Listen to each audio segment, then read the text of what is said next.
Dans la vidéo précédente, je vous expliquais d'où viennent les divisions sunnites-chiites. Alors pour comprendre cette vidéo-là, vous pouvez regarder la vidéo d'avant. Je serai calife à la place du calife. Pour les autres, on va rentrer directement dans le vif du sujet. En gros, si je vous la fais courte, l'Arabie Saoudite, qui se veut le gendarme du monde musulman, conteste le leadership de l'Iran chiite, qui est allié avec le Hezbollah au Liban, lui-même allié avec le régime de Bachar el-Assad en Syrie. Ça va? Vous avez suivi? Ne vous inquiétez pas, je vais tout vous expliquer.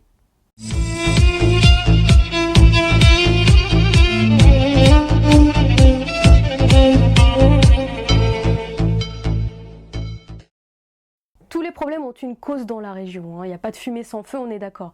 Mais l'erreur, ce serait de vouloir confessionnaliser tout ça et d'en faire une guerre de religion. Et il ne faut pas non plus oublier le rôle des puissances étrangères. Pour être exact, les divisions sunnites-chiites sont amplifiées et entretenues sur la durée à cause de cette guerre indirecte entre l'Arabie Saoudite et l'Iran.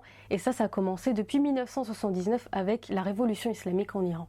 Je suis obligée d'être synthétique parce que c'est une question très compliquée, j'ai l'habitude sur cette chaîne, mais c'est surtout une question très sensible. Alors avant de commencer quoi que ce soit et que vous me disiez que je suis avec l'Iran ou que je suis avec l'Arabie Saoudite, je vais trancher le débat tout de suite. Je suis avec l'Arabie Saoudite parce que j'ai besoin d'argent.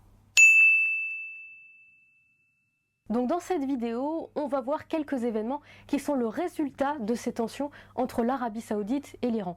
Vous connaissez tous la guerre froide entre l'URSS et les États-Unis, ça nous a amené à Cuba, ça nous a amené en Corée. Et bien là c'est la même chose, on parle de guerre froide du Moyen-Orient. Sans jamais s'affronter directement, il y a plusieurs pays qui s'embrasent. À commencer par l'Irak. L'Irak a fait la guerre à l'Iran après la révolution islamique et l'Arabie Saoudite a soutenu le régime de Saddam Hussein, et pourtant ils n'étaient pas très amis les deux. Il y en avait un qui était de tendance laïque et de l'autre, l'Arabie Saoudite, je ne vais pas vous présenter qui c'est. Il y a quand même eu 1 million de morts, ça a duré 8 ans, c'est pas rien. Le président irakien Saddam Hussein a annoncé qu'il acceptait de retirer ses troupes dans les 15 jours du territoire iranien qu'il avait envahi il y a près de 2 ans. À l'époque, l'Irak, face à un Iran déchiré par sa révolution, croyait à une guerre facile, d'autant plus qu'il avait de son côté de puissants alliés. L'URSS pour l'armement et les pays arabes modérés qui se sentaient menacés par une guerre sainte et les échos que cela pouvait réveiller dans leur propre pays.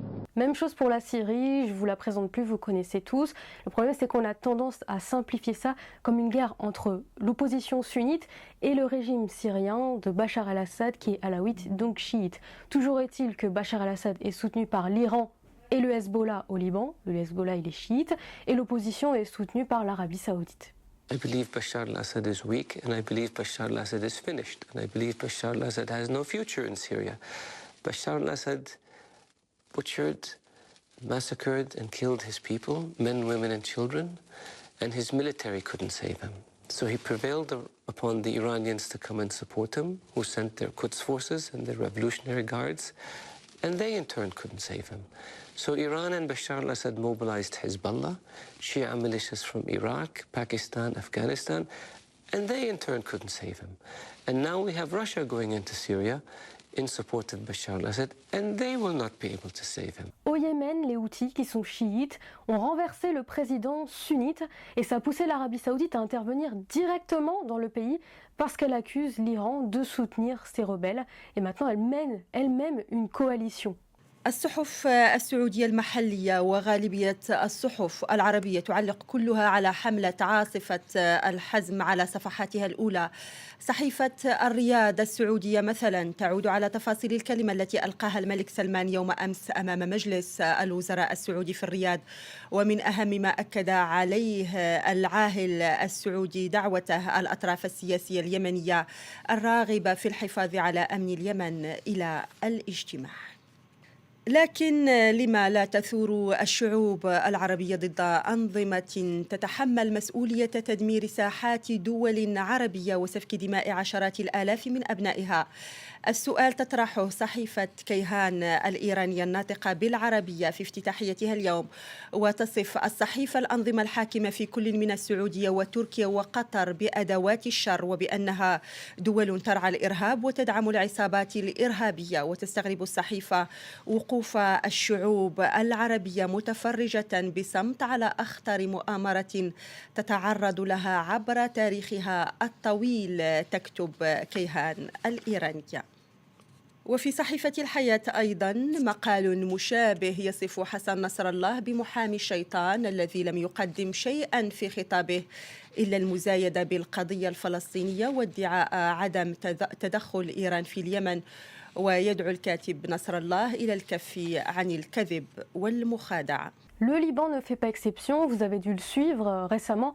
Le Premier ministre Saad Hariri, qui est sunnite, a démissionné et il s'est réfugié en Arabie Saoudite. Et il a dit qu'il ne supportait plus l'hégémonie de l'Iran. Pourquoi? Parce que le gouvernement est composé d'un parti qui s'appelle le Hezbollah, qui est d'ailleurs considéré comme une organisation terroriste par les États-Unis et par l'Union européenne. Et donc, les deux sont alliés. أشير وبكل صراحة ودون مواربة إلى إيران التي ما تحل في مكان إلا وتزرع فيه الفتن والدمار والخراب.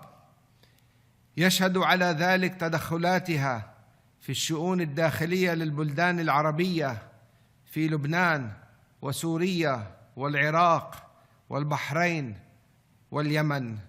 أيها الشعب اللبناني العظيم، خلال العقود الماضية استطاع حزب الله للأسف فرض أمر واقع في لبنان بقوة سلاحه الذي يزعم أنه سلاح مقاومة، وهو الموجه إلى صدور إخواننا السوريين واليمنيين فضلاً عن اللبنانيين. Dans tous ces pays, dans tous ces théâtres d'affrontements indirects, les responsables sont clairement identifiés, l'Arabie Saoudite pour les uns, l'Iran pour les autres, et les principaux concernés ne se privent pas de s'attaquer, en tout cas avec les mots.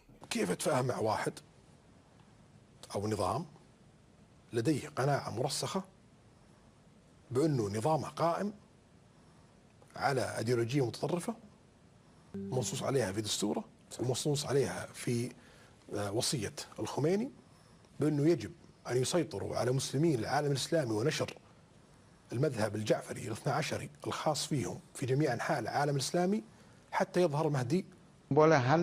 السعودية تسعى اليوم لحل مشكلتين، لذلك السبب هي تقدم إيران كعدو للتغطية على فشلها بالمنطقة.